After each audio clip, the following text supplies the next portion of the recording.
welcome to this episode of Tripology. It's the only backpacking show where the hosts go all over the planet for your benefit, not ours, for your benefit. I'm Alun, and I'm here with my best friend and one of the greatest travellers on the old damn planet. It's the ever Salakian Adam.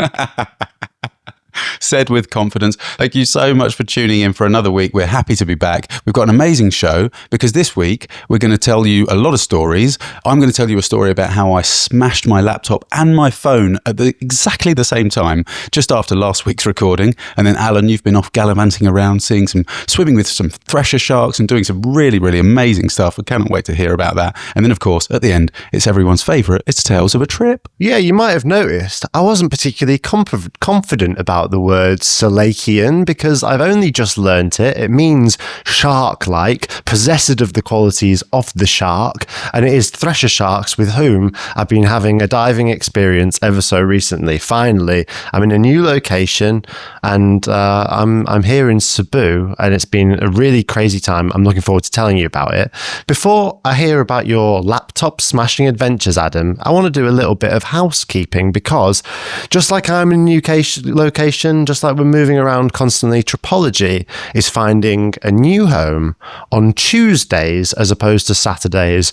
Fans of the show know Tripology comes out every Saturday and has done for the last couple of years, but we recently learned that Tuesday would be a better place for it. So we're going to put it there instead. So the next episode is going to come out on Tuesday. Yeah, we hope that's all right. We've just done some digging and we think that maybe a Tuesday, a midweek release around sort of UK commuters time would be better. So I hope that's not an inconvenience to anyone. And it'll be a pretty smooth transition. You can just look forward to it on Tuesdays now. Well, that's the beautiful thing about on-demand media is if Tuesday is inconvenient, just wait till a day that is convenient and listen to it then. It's still going to be every week. I mean, if I get even one complaint about a change to Tuesday, I'm going to be pretty annoyed because it's literally free and it's literally whenever you want it. Just download it and listen to it whenever. Do you know what I mean? Speaking of ungrateful, horrendous people who I have a problem with, still having an ongoing feud with the old Spotify.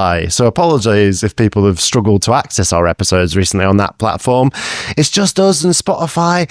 We're in that phase of our relationship where it was all beautiful and nice at first. We were providing free content. They were providing wonderful publication. And over time, that relationship staled. They've taken a couple of little jabs at us. We've tried to say, oh, you're being unreasonable, Spotify. Please, we're just trying to be good travelers. And they're going, oh, we're not bothered to reply to those emails just yet. It's become toxic.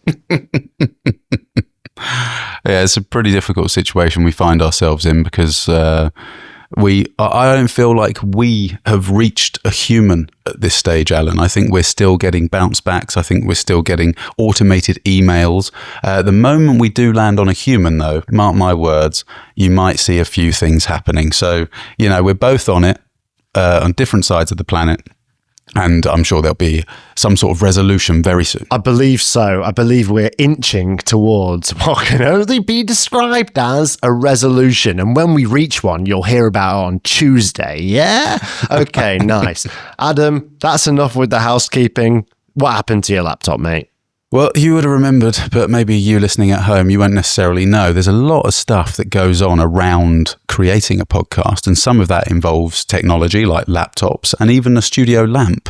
And after our recording last week, Alan, that went pretty well, I think it's fair to say, I was just doing the usual cleaning up, just putting away the cables, putting the laptop off to the side, just arranging the table as you would, because, even though we move around a lot and it is technically a backpacking show, we like to make an effort. So I do set up a desk, I do set up a table, I've got some notes maybe in front of me, I've got a lamp off to the side, the phone is, placed just on the top of my laptop in front of me, as you can imagine a professional studio might be set up.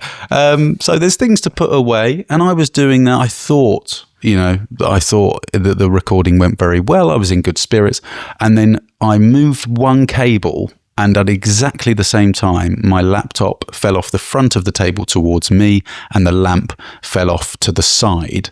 In hindsight, had it only been one of the two, my reactions might have been good enough to catch them.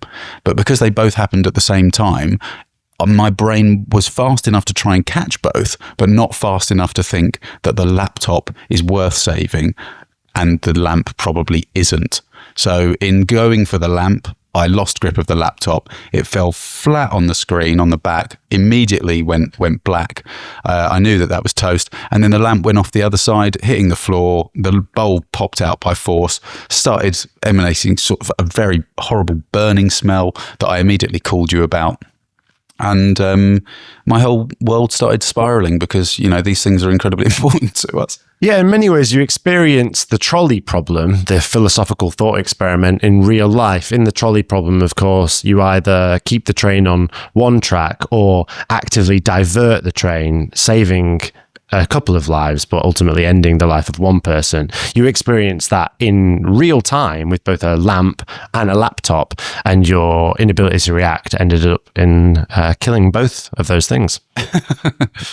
Yeah, it was a tough one. The first thing I did was, just slightly after I'd panicked, of course, I could hear the video of our previous recording playing on the black screen. So I thought maybe if I just close the laptop and reopen it, some miracle's going to happen and everything will reappear and it'll be totally fine and we never have to talk about it ever again. But that isn't what happened. I phoned you, the Oracle, and I said, all these things have happened. And you said, but was it your fault? I said, no. Do you know what? I've almost never in my life done anything like that. And I know that some people might say they're clumsy. Some people, they do stuff like that all the time. They forget things all the time. They might, I don't know, they break their phone, whatever. I never, ever do that. So this was a colossal error from me and very out of character. Of the two of us, I would say, I think I'm more likely. If someone, an actual Oracle, contacted us and said, in 1 week's time, one of you will throw your laptop on the floor and break it, I would assume it was me. Yeah. No, I think that's fine. And that's not because you're clumsy by any stretch of the imagination. You're absolutely not. It's just I'm very, very funny about certain things. I am the sort of person that will go round at the end of the evening before I go to bed and make sure in perfect routine that I've turned off all of the cooker, the hob controls. Yeah. I go and run my hand across the doors on the fridge just to make sure I've closed it. I press the light switches even though obsessive compulsive disorder, they call it. Well, I didn't want to use those words, but I've heard it bandied around, sure, by my, throughout my childhood. Yeah, I've just got this thing where I have to check that the doors are locked and the oven's off and take pictures of it to make sure that that's the case so I can reaffirm with myself when I leave the house. It's great. I mean, it's part of what makes you a brilliant traveller. Yeah, I don't lose any time or sleep on it at all. But obviously the next port of call was phoning you. You said, look, don't worry about it too much. If you can hear the video playing, there's a chance that your hard drive's absolutely fine, a good chance. And you're just going to have to go and get it fixed at a repair shop. It might just need a new screen, or maybe there's a disconnected sort of video input cable somewhere. So I went around the houses, made a load of phone calls the following morning. I tried not to cry myself to sleep the night before and not worry about how much it was going to cost me. But anyway, spoke to some nice guys down at a repair shop in Queenstown. They diagnosed the problem for me. But then when they quoted me the price, I thought, Jesus, that's a bit steep. Maybe I should go somewhere else. And I went to see some Punjabi friends of ours over in, not literal friends of ours, over at a place called Phone Zone on an industrial estate, and they sell phones and accessories and all this sort of stuff. They went, mate, just leave it here for a couple of hours, we'll sort it out for you, half the price. Oh, and your phone screen's cracked as well, is it? I was like, yeah. They went, go on, give it here. Oh, hang on, is it always this slow? You need a new battery as well, I think. And is this your case, is it? Oh, you could update that, couldn't you? Oh my goodness. No, we'll do the whole job for you for a little bit more than the other company we're going to charge you just for your screen. How does that sound? They saw me coming, Alun. You got upsold. They saw me coming, but they were super nice guys. And now it's all fixed. Less than 48 hours later, I've got everything back and it's all working. Little bit of a coloration change on the screen, I would have said, but that's a small price to pay. Well, I'm glad to hear it's all back, and I would like to interview you more about how, that experience, how you've learned from it and all of that. But I've got an advert to play, and more than any other week, I would love the listeners to really indulge in what it is that we're offering, because it's going to be very helpful when I write an angry email to Spotify about the loss of earnings. So here is an advert. Many of us go travelling to find ourselves, but what does that really mean? Yeah, a lot of us go travelling searching for meaning, and while you certainly can find some answers climbing up a mountain or snorkeling in a beautiful reef, sometimes we need some help to even ask the right questions. That's why we've teamed up with BetterHelp in a paid partnership that offers you the chance to try therapy. You know what it's like, Alun. Moving countries, time zones, jumping around from hostel to hostel, having no schedule. These are reasons travellers often rule out therapy. I've been using the service for 6 months and I've travelled a lot during that time. Organising therapy sessions using the online platform couldn't be easier.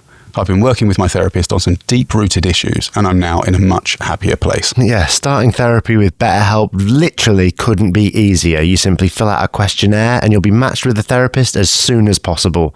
It's also easy to switch therapists at any time with no extra cost. BetterHelp strives to pair you with a therapist that's right for you. With thousands of positive reviews, us included, BetterHelp is a platform you can trust. Click the link in the description or go to betterhelp.com/Tripology podcast and get 10% off your first month of therapy. There we go. What a wonderful thing to go and investigate more, endorsed by Tripology. And if I was a great big Swedish company, I'd be very upset if an email came in saying, my goodness, you shouldn't have taken those episodes down because it's resulted in a great big loss of the old income. My goodness, indeed. So, Adam, I've been teasing for many weeks the fact that I was interested in going to Malapascua to dive with Thresher Sharks. Yeah, so you have, of course you have. Immediately, you're filled with fear because the word thresher doesn't sound that intimidating, but the word shark definitely does. Well, it's funny you should say that because I know a little bit about sharks and I know that most of them are fine. So I wasn't that fearful of sharks at all, but I was very fearful about getting threshed to any degree. I did not want that in my life. So I had to clear that up right off the bat. I'd not been scuba diving in a very, very long time. So when I arrived on the island, I potted around to a bunch of different dive shops trying to get the best price. And all of them said, listen, you're essentially a risky endeavor at this point. It's last time you dived was 2017. My God. 2018, maybe, if you count the ones I didn't log. And you need to take a refresher course. And you said no, Thresher Sharks. Yeah, not a refresher shark. I've already seen one of those. A refresher shark is just like a guy in a shark suit just to make sure you're okay with the idea of the shark before you see the real one.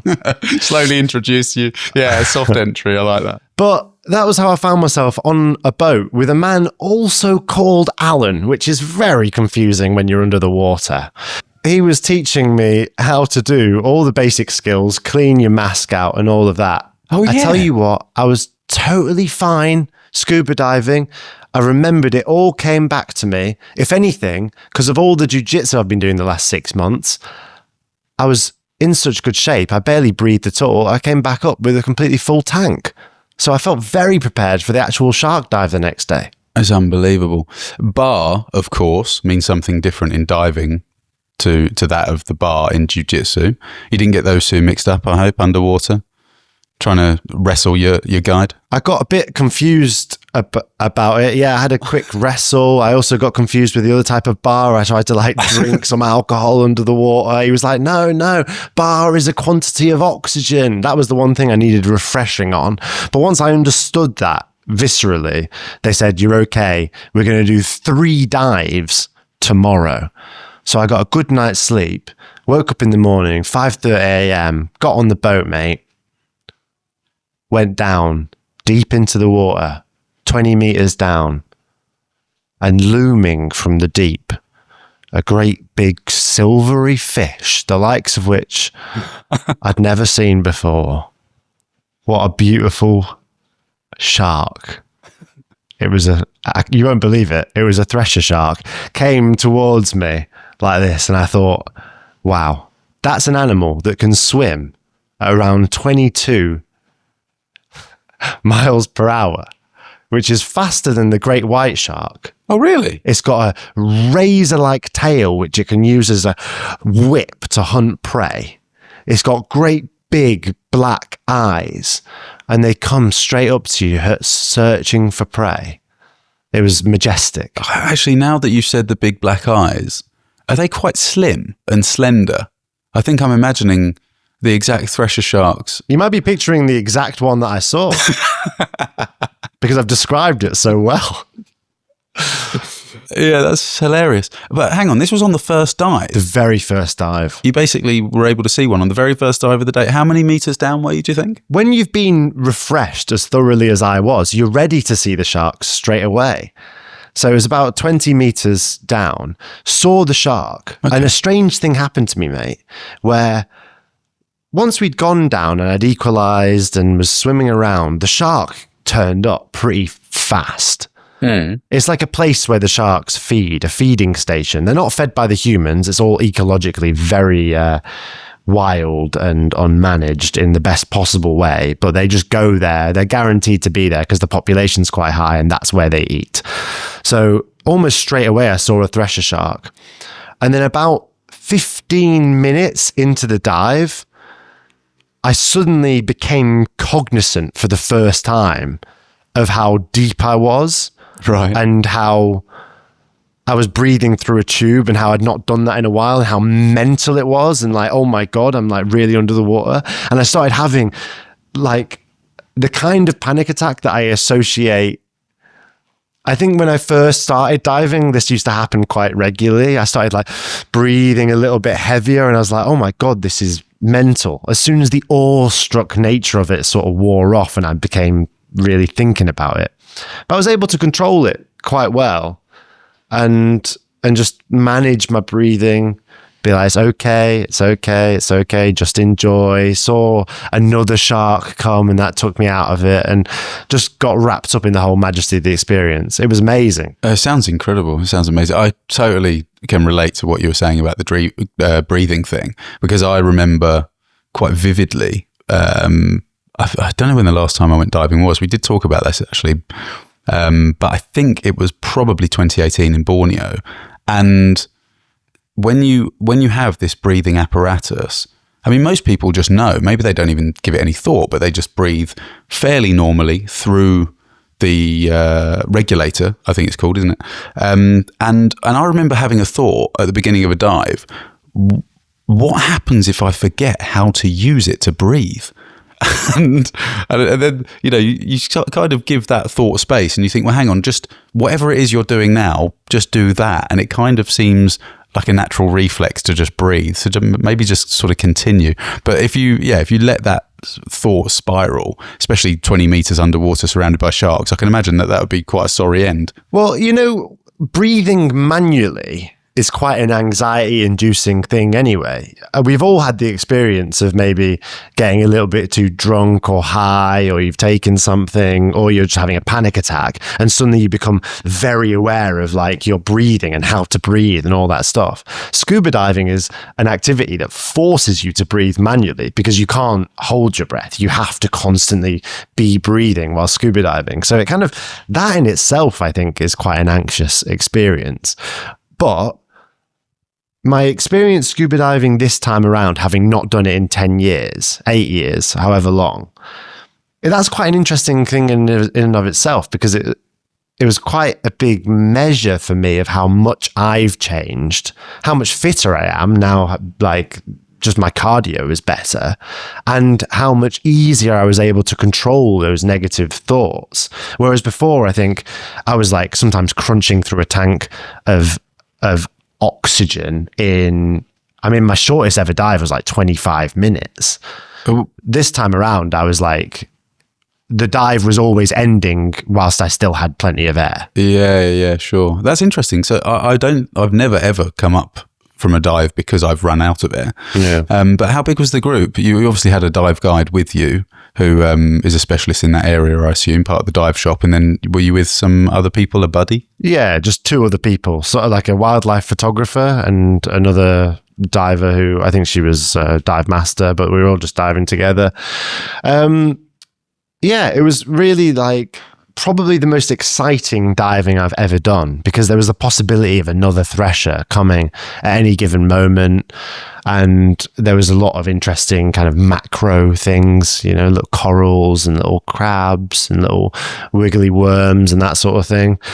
So it was, and just to be in that space again, having not done it for so long, diving is like an invitation to a world which humans are normally not invited. And as such, the animals respond quite differently, because they're not evolved to be like, oh, a mammal might come down here and fuck shit up. They've evolved to be like, this is the kingdom of the fish, and by the nature of you being here, you must be one of us. The thresher shark goes up to you inquiring as to whether you're food, realizes you're not, and swims off.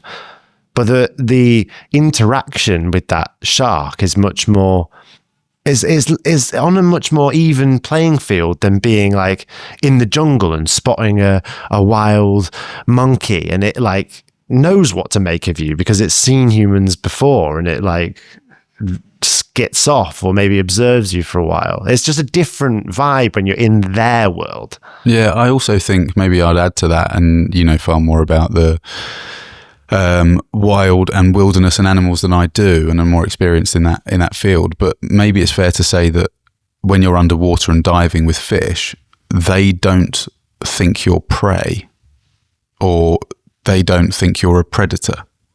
It's you know, whereas I think on land, a lot of things assume you might do them harm, which is why they scurry away or they're very wary of you. Yeah. And, you know, there are some things in the ocean which would consider a human being prey, and sharks, obviously, are... yeah, you might not be able to dive with those. You can't pay for 3 dives, you know, in Malapascua if there's a chance that happens, I don't think. Yeah. Didn't see any whale sharks. Didn't see any tiger sharks. That's a good thing. There's another place in the Philippines that you can see whale sharks, Oslob, but they feed the whale sharks, and that's why they can guarantee the sightings. And that is ecologically quite a controversial thing. There are articles online that you can read written by actual marine biologists that can explain why feeding the whale sharks and having them go there is damaging for the ecology as a whole. But I felt more comfortable going to Malapascua, where you can definitely see thresher sharks, but they keep human involvement in their lives and their domain down to a very deliberate minimum. Mm-hmm. Yeah. I think it's got something to do with the migration of the whale sharks up one of the coasts. It disrupts it, and therefore, you know, affects the ecology in the whole region. But whale sharks are things that I've seen from a boat. Never swam with, unfortunately. I've swam with sharks, but never a thresher shark. Certainly never a tiger shark. My God, if I knew there was a chance I was going to meet a tiger shark, I'm not sure I would want to be in the water. Bull sharks as well, obviously great whites. But all 3... They see a tiger shark there about once a month, apparently. Right, okay. But the population of tiger sharks is about 5 or 6 in a much larger area than the population of the whale sharks, which is like more like 20 in a much smaller area. Are they territorial, tiger sharks? Do you know if they sort of stick to their territory? Yeah. It's weird with fish, isn't it? Because someone said to me once, do you think that it's unethical to keep a fish as a pet in a fish tank? And I was like, well, it's such a small area, and usually they've got a much larger, you know, area to swim in. And they said, well, I don't know whether fish just stick to one reef, you know, their entire lives. And if they do, I mean, maybe it's not as bad as people think. Yeah, but a bowl is quite smaller than a reef, isn't it? A bowl is. I mean, you know, some people, you do see them have an aquarium the size of a wall. So maybe that's slightly better. I don't know. Do you think if I scuba dive down there, got one of the fish, put it in a bowl, but left the bowl on the ocean floor, it would just stay in the bowl? You just wouldn't have a clue. It has access to the whole ocean, but it thinks this bowl's quite nice, so just stay in the bowl. This is my reef. You go around someone else's house and they've got like they've got an aquarium the size of a thresher shark, nose to tail. Oh, my mate Adam told me that they stay in the same bit of water all the time, so I didn't think it'd be a problem. Yeah, if you do have a fish, it's best to keep it in the bathtub because it's largely the best water receptacle in your house. So there we go, mate. I did enjoy the scuba diving very much. As you said to me beforehand, every time you scuba dive, you wish you did more of it. I definitely feel that way. I can't wait to scuba dive again. But when I arrived back on dry land, I had a text from my hostel saying, "You've got to leave the island right now." And it wasn't because of any illicit activities I'd been doing. It wasn't because I'd upset them in any way. It wasn't because of all the stories I'd told or any trouble I'd gotten into. The reason was because Typhoon Tino was heading our way and was about to wreak havoc to the extent that Malapascua was going to shut down all ferry crossings the very next day. So my hostel contacted me. They're like, if you have a flight, if you want to go somewhere else, if you don't want to be stuck on Malapascua for the next week, you got to get out. Shit. Oh dear. And I know you'd already had plans to leave the Philippines at that point, but that lit the blue touch paper. That was a catalyst, was it? Did you think maybe I could hang it out for a week, or is it to the point where it's actually dangerous to stay there? It's not just logistical things that it would mess up? Both. I mean, it would just be, it's not the place, unless you're scuba diving, you don't want to be on Malapascua for an extended period of time. And I was done with my scuba diving. So it was definitely like, I was going to go the next day. It just meant that I had to leave that night. A bunch of us all just evacuating the island, got on this bus. It was the most packed bus I'd ever been on. It was one of the most uncomfortable bus rides of my traveling career, which is saying something because I've been on some fucking buses in my time, let me tell you. Yeah, wow. So we powered out of Malapascua and then all the way 5-6 hours in heavy traffic towards Cebu. And it is from Cebu that I'll be taking a flight to Borneo once the typhoon's passed in a couple of days' time. Very, very cool. Very cool. Are you in Cebu city itself? Yes. Yeah. And what are your first impressions of that, if they are your first impressions? Is it pretty seedy still? Been here a couple of times before, but right now the weather is terrible and people are preparing for the typhoon, which will come through tonight or tomorrow morning as of recording, and people think there's a small chance it might become a super typhoon, which is really destructive. Siargao, where I just was, will potentially be hit really badly, so my heart goes out to everyone in Siargao, and I hope that it just goes and not too much damage is caused. Yeah, God.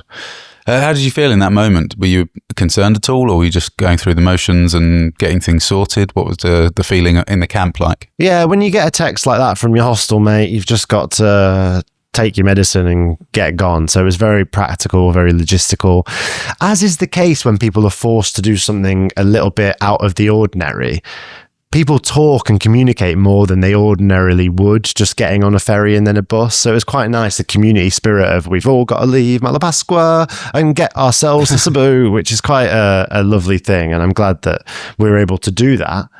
But now all I can be is excited about Borneo, really. I've never been to Borneo. I have been to both Indonesia and Malaysia, but never to Borneo. And it's been a long dream of mine to see an orangutan, just as you have before me. So I'm really looking forward to seeing if I can't get my hands on one of those wild apes. Yeah, well, I'll give you a long list of things. If you're listening to this at home and you've got some advice or any tips for Alun in Borneo, then please do send them in.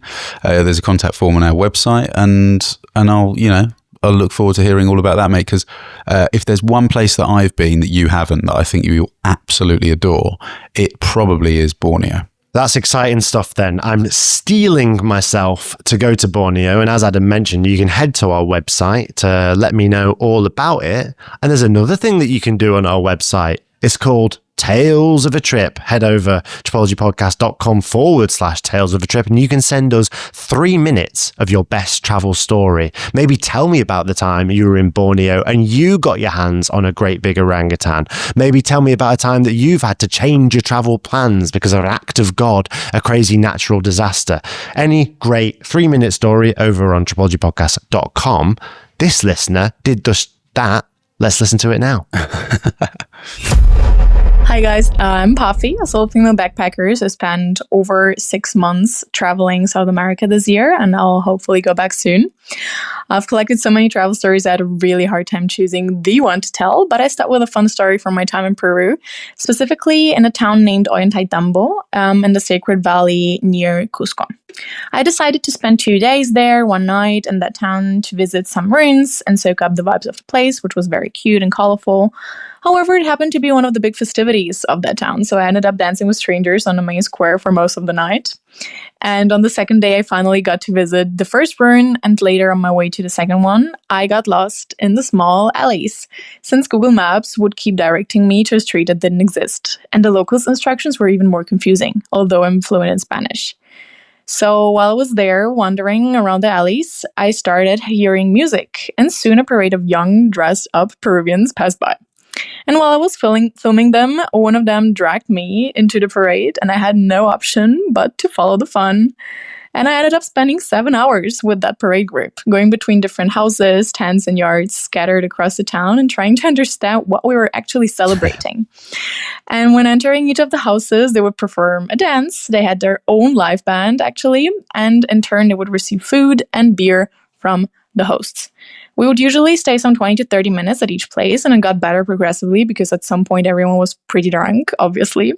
And it was hilarious because many guys would be wearing skirts, masks, and wigs, and many girls were dressed like men. And all of this time I was the only foreigner, which I obviously loved, and I truly felt like a special guest. They would even want me to join in their dances, but I didn't know the choreography. And what's even better is the amount of proposals I received on that day. The guys would try to steal me from each other. It was so funny. And in the end, they performed their show on the main square and finished up entering the church, where I finally understood what we were celebrating, El Señor de Choquequilca, the saint of their town. I got to see how they all kneel down in front of a picture of the Señor, one by one, being beaten up by their fellows with a whip for being too drunk, having been late to rehearsals, and other sins I didn't quite understand. And the tricky part in the end was leaving all of this, because they wouldn't want to let me go. But it was getting a bit too intense, and well, as a solo female traveler, you gotta know how to help yourself. So I said goodbye to the group, escaped, although some of them were trying to follow me, and I got on the first van to Cusco that same night. So yeah, this being said, guys, if you want to follow along more of my travel stories, feel free to check out my Instagram. It's at Pafi Trend. Yeah, Pafi, at Pafi Trend on Instagram there. Thank you so much for sending in the message. Displaying quite a high level of traveller awareness, not only in knowing when to call it quits and get yourself safe as a solo female traveller, but also just exploring and having an idea that, you know, understanding isn't necessary all the time for experience. You can learn by doing, just embracing the chaos and seeking deeper understanding by just getting involved. Yeah, I mean, that's absolutely amazing experience. Thanks very much for sending it in, Pafi. It does make me think immediately of a time when I was in Bohol in the Philippines, funnily enough. And I got invited to kind of this town square where there was this huge dance, like a community kind of village dance, Zumba class type thing. And I was too self-conscious and afraid, really, too nervous to get involved. And that plagues me to this day. So what an amazing, yeah, like you say, embrace of what's happening, getting stuck in, not worrying about it too much, and having, well, such a wonderful experience that you've called up on the show, and it's one of your greatest travel stories. I do regret those times when I haven't put myself forward like that.